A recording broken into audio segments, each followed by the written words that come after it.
Hello viewers, welcome to our channel. నేను మీ చరణ్ పరిమి.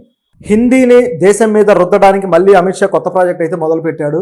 దాంతో కేటీఆర్ గారికి మండి ఆయన కొన్ని వ్యాఖ్యలు చేశారు. ఏమన్నారంటే, మీ వల్ల దేశంలో కోట్లాది మంది యువత నాశనం అయిపోతారని చెప్పేసి అన్నాడు. సో ఏ విధంగా నాశనం అయిపోతారనేది ఆయన ఒక వెర్షన్ చెప్పాడు. అయితే దేశం మీద ఎలా రుద్దడానికి ఈయన ఒక వెర్షన్ చెప్పాడు. వీళ్ళిద్దరి వెర్షన్ చూసిన తర్వాత రాజా సింగ్ ముందరకు వచ్చి ఆయన ఒక విషయం చెప్తున్నాడు. సో ఏమంటున్నారు, అసలు వీళ్ళ మధ్య రగడ ఏంటి, హిందీ ఎందుకు మధ్యలో ప్రస్తావనకు వచ్చింది అనేది చూస్తే, దేశాన్ని మొత్తంగా కాషాయమయం చేయడానికి వీళ్ళకంటూ ఒక లాంగ్వేజ్ కావాలి.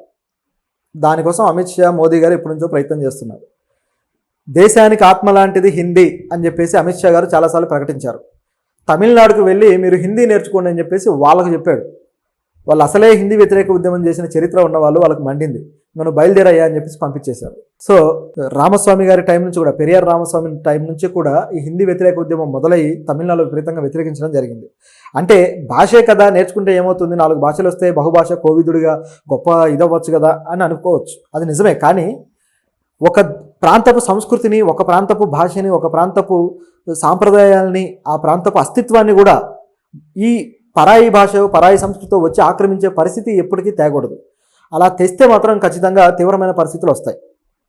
అది ప్రమాదకరం. అది ఒక రకంగా ఆధిపత్యానికి చిహ్నం. అవతలి వాళ్ళ మీద ఆధిపత్యం చేయడానికి వీటిని వాడతారనమాట. అది ఇక్కడ ఉండే స్కెచ్. ఇది తెలియని అమాయకులు ఎవరూ లేరు ప్రస్తుతం సమాజంలో. కానీ బీజేపీ వాళ్ళకి ఏంటంటే, లోపల ఒకటి పెట్టుకొని బయటకు ఒకటి మాట్లాడే స్టైల్లో ఇప్పుడు మాటలు ఉన్నాయి. రాజాసింగ్ అదే అన్నారు, అమిత్ షా అదే అన్నారు. అది ఏమన్నారని నేను చెప్తా. అయితే ఈ తమిళనాడు ముఖ్యంగా ఒక విషయం జరిగింది గతంలో. జల్లికట్టుని చాలా దుర్మార్గమైన గేమ్ అని చెప్పేసి బ్యాన్ చేశారు. ఆ తర్వాత తమిళనాడు అస్తిత్వం మీద మీరు దెబ్బ కొడుతున్నారు, తమిళనాడు సంస్కృతి మీద నాశనం చేస్తున్నారు అని చెప్పేసి తీవ్రస్థాయిలో విమర్శలు వచ్చిన తర్వాత దాన్ని కొద్దిగా వెనక్కి తీసుకున్నారు. సో ఇది ఇక్కడ ఉన్న పరిస్థితి. అంటే కొన్ని ఆంక్షలు సడలించారు. ఆ తర్వాత చూస్తే ఆంధ్రప్రదేశ్కి వచ్చిన తర్వాత మీరు హిందీ నేర్చుకోండి, హిందీ నేర్చుకుంటే బాగుంటుంది, బాగుపడతారు అన్నట్టుగా కేంద్ర ప్రభుత్వ పెద్దలు ఇక్కడికి వచ్చినప్పుడల్లా మాట్లాడుతూ ఉంటారు. అప్పుడప్పుడు వాళ్ళ కేంద్ర మాజీ మినిస్టర్, అలాగే మాజీ ఉపరాష్ట్రపతి గారు కూడా, వెంకయ్యనాయుడు గారు కూడా అప్పుడప్పుడు ఈ విధంగా అంటుంటాడు. సో ఇది పరిస్థితి. అయితే అమిత్ షా గారు ఏమన్నారంటే, హిందీ అనేది ఇతర భాషలతో పోటీ పడకుండా హిందీ అందరూ నేర్చుకోండి. దేశంలో హిందీ అనేది ఉపాధికి, సాంకేతికతకి సంబంధించిన విషయం. సో హిందీ నేర్చుకుంటే ఆ సాంకేతికత విషయంలో మన దేశం మరింత ముందుకెళ్తుంది.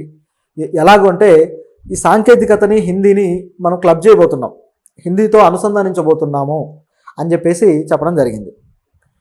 ఎలా అని చూస్తే, మీకు తెలుసో లేదో, జపాన్ కావచ్చు, చైనా కావచ్చు, కొరియా కావచ్చు, చాలా కంట్రీస్లో కంప్యూటర్ సాఫ్ట్వేర్స్ కావచ్చు, కంప్యూటర్ ఆపరేటింగ్ సిస్టమ్ అన్నీ కూడా వాళ్ళ ఓన్ లాంగ్వేజ్లో ఉంటాయి.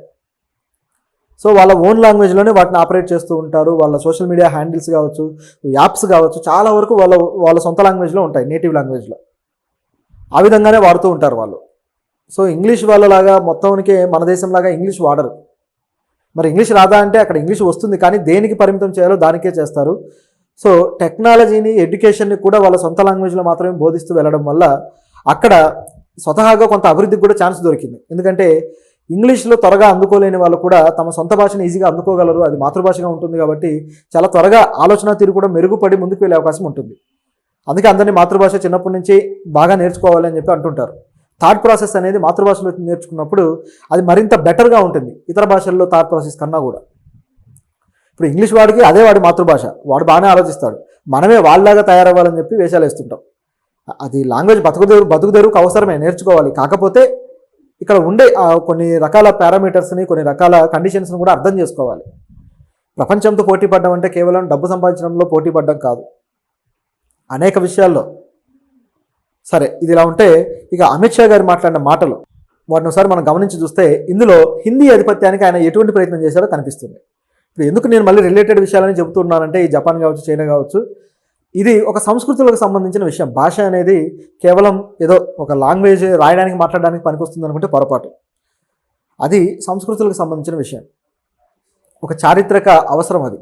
అంటే ఎప్పుడైనా సరే ఒక చరిత్రను మనం ఏ భాషలో చూస్తాము, ఏ భాషలో మాట్లాడుకుంటామంటే, ఆ చరిత్రకు సంబంధించిన వ్యక్తులు, వాళ్ళు జీవించిన ప్రాంతము, జీవించిన సంస్కృతి, జీవించిన విధి విధానాలు అవన్నీ కూడా దాంట్లో యాడ్ అయ్యి అప్పుడు దానికంటూ ఒక రూపు వస్తుంది.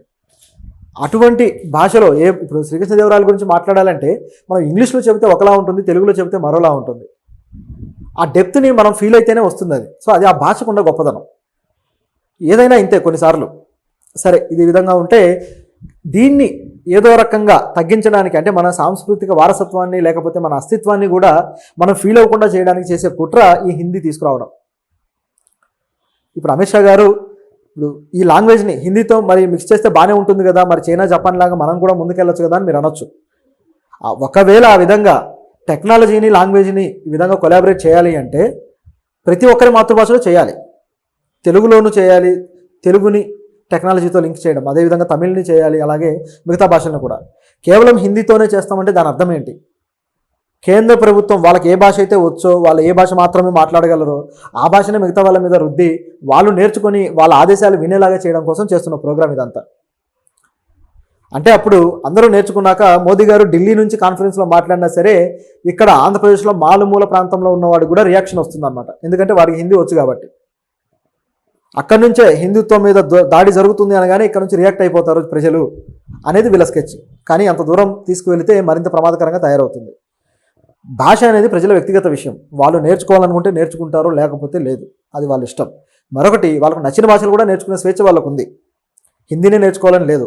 భారతదేశంలోని అధికారిక 22 భాషల్లో హిందీ కూడా ఒకటే, కానీ అదేమి జాతీయ భాష కాదు. ఆ విధంగా హిందీ వాళ్ళు ఫీల్ అయితే అది వాళ్ళ ఆధిపత్య భావజాలానికి చిహ్నం మాత్రమే, అంతకుమించి మరొకటి కాదు. సో ఇక్కడ గమనించి చూస్తే దీని విషయంలో కేటీఆర్ గారికి బాగా మండింది. ఆయన ఏమన్నారంటే, హిందీని మీరు మా మీద రుద్ది కోట్ల మంది జీవితాలని నాశనం చేయొద్దు. సో ఇప్పుడు కేంద్ర ప్రభుత్వ ఉద్యోగాలు ఏవైతే ఉన్నాయో వీటిల్లో కేవలం హిందీ అలాగే ఇంగ్లీష్లో మాత్రమే పరీక్షలు పెడితే విద్యార్థులు నష్టపోతారు. లోకల్ లాంగ్వేజ్లో చదువుకున్న వాళ్ళు, మాతృభాషలో చదువుకున్న వాళ్ళు నష్టపోతారు. కాబట్టి ఇటువంటి సరైనవి కాదు. అదేవిధంగా వీళ్ళ భాషను మర్చిపోయేలాగా చేయడం కూడా సరైనది కాదంటూ రియాక్ట్ అయ్యారు. సో దీనికి రాజాసింగ్ గారు మళ్ళీ రియాక్ట్ అయ్యారు. రాజాసింగ్ ఏమన్నారంటే, ఆయన ఆల్రెడీ పార్టీ నుంచి సస్పెండ్ చేసి ఈ మధ్యనే కొద్దిగా మళ్ళీ పార్టీలో పుంజుకోమని చెప్పి ఆదేశాలు ఇచ్చినట్టుంది. మళ్ళీ స్టార్ట్ చేశారు గత నెల రోజుల నుంచి కూడా. రాజాసింగ్ గారు వివాదాస్పదమైన వ్యాఖ్యలు చేసి సస్పెన్షన్కి గురయ్యారంటే దాని అర్థం ఆయన ఆలోచన తీరులో తప్పు ఉంది అని. సస్పెన్షన్ ఎందుకు విధిస్తారు? తప్పు చేస్తే విధిస్తారు. సో మన ఆలోచన తీరులో తప్పు పెట్టుకొని మనం మాట్లాడితే ఎలాగా? సో ఇప్పుడు రాజాసింగ్ గారు మాట్లాడుతున్నారు. ఏమన్నారంటే, హిందీ భాష అనేది కేవలం ఒక లాంగ్వేజే కదా, మీరు నేర్చుకుంటే నష్టమేముంది? హిందీ నేర్చుకున్న వాళ్ళు దేశంలో ఎక్కడికైనా వెళ్ళి జాబులు చేసుకోవచ్చు, ఉద్యోగాలు చేసుకోవచ్చు, సమస్య ఏముంది అన్నారు.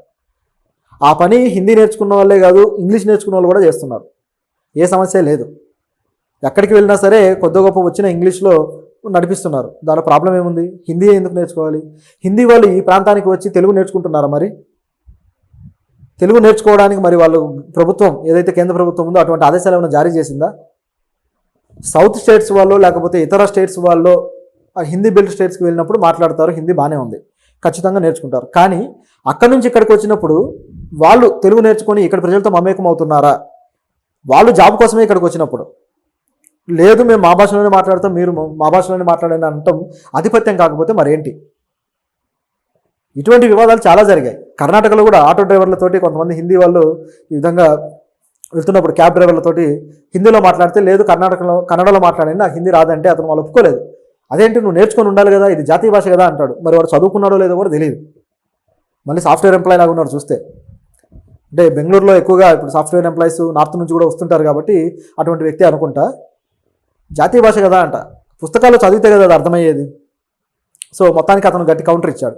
నువ్వు మా ప్రాంతానికి బతకడానికి వచ్చావు, సో నువ్వు మా ప్రాంతం భాష నేర్చుకుంటేనే మాతో మాట్లాడగలుగుతావు, సో నువ్వు నేర్చుకోవడం నీకు అవసరం, కన్నడ భాష నువ్వు నేర్చుకో, మేం కాదు అని చెప్పేసి అతను గట్టి కౌంటర్ ఇచ్చాడు. అది సోషల్ మీడియాలో కూడా బాగా వైరల్ అయింది. ఈ తరహాలో ఉంటుందన్నమాట. భాషల పట్ల ఒకరి పట్ల ఒకరికి ఆధిపత్య భావజాలం ప్రదర్శించాల్సిన అవసరం లేదు. ప్రతి భాష మరో భాషకి సమానమే. ఒకటి ఎక్కువ కాదు, ఒకటి తక్కువ కాదు. మా భాష గొప్ప, మా సంస్కృతి గొప్ప అనే వాళ్ళు కూడా కొంతమంది కుహన గొప్పదనం చాటుకునే వాదులు ఉంటారు. ఇది కూడా పనికి మాలిన ఎవరు. ఏముంటుంది గొప్పదనం? భాష మాట్లాడతాం, దాంట్లో ఏంటి గొప్ప? పోని భాషలో గొప్ప సారస్వతం, గొప్ప విలువలు అవన్నీ ఉన్నాయి. అవన్నీ రాసిన వాళ్ళ గొప్ప. భాషకో లేకపోతే సంస్కృతికో వాల్యూ అప్పచెప్పేస్తే ఎలా? అవతల వాడితో పోల్చుకున్నప్పుడే మనం గొప్ప, అవతల వాడు తక్కువ అనే భావన వస్తుంది. అందరం ఒకటే అనుకుంటే గొప్ప అనే భావనే ఉండదు. ఇది కేవలం ఒక ఇన్ఫీరియారిటీ కాంప్లెక్స్తో కూడిన ఈగో సాటిస్ఫాక్షన్ కోసం చేసుకునే పని అనమాట ఈ గొప్పదనం అనేది. కాబట్టి ఈ భాషల విషయంలో ఇప్పుడు అమిత్ షా గారు ఎటువంటి భావనలో ఉన్నారో ముందు ఆయన భావన మారాలి.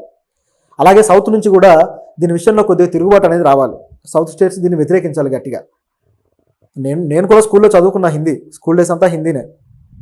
కానీ మనకు ఇది ఎంతవరకు అవసరం అంతవరకు మన ఇష్ట ప్రకారం నేర్చుకుంటాం. చాలామంది హైదరాబాద్లో ఫ్రెంచ్ క్లాసులకు వెళ్తారు, ఫ్రెంచ్ ట్యూషన్లు కూడా జరుగుతూ ఉంటాయి. అలాగే స్పానిష్ కూడా ట్యూషన్లు జరుగుతూ ఉంటాయి. జర్మనీ లాంగ్వేజ్ నేర్చుకొని చాలామంది అక్కడికి వెళ్ళి జాబులు చేస్తున్నారు. అలాగే రష్యాలో గతంలో అయితే ఎడ్యుకేషన్ రష్యన్ లాంగ్వేజ్లో ఉండేది. ఇప్పుడు చాలామంది మన ఇండియా నుంచి మెడిసిన్ చదవడానికి ఉక్రెయిన్ కానీ రష్యా కానీ ఈ కంట్రీస్కి ఇటు వెళ్తుంటారు. అలా వెళ్ళిన వాళ్ళు చచ్చినట్టు వాళ్ళ లాంగ్వేజ్లో చదవాల్సి వచ్చేది. అప్పుడు ఏం చేయాలి? సో అప్పుడు అవసరం ప్రకారం అక్కడ వాళ్ళ లాంగ్వేజ్లో చదువుకున్నారు, తప్పేం లేదు దాంట్లో. కానీ హిందీ వాళ్ళు మాత్రం అలా కాదు, మేము మీ ప్రాంతానికి వచ్చినా మీ లాంగ్వేజ్ చదవము, మీరే మా లాంగ్వేజ్లో మాట్లాడాలంటారు. ఇది ఇక్కడ వచ్చిన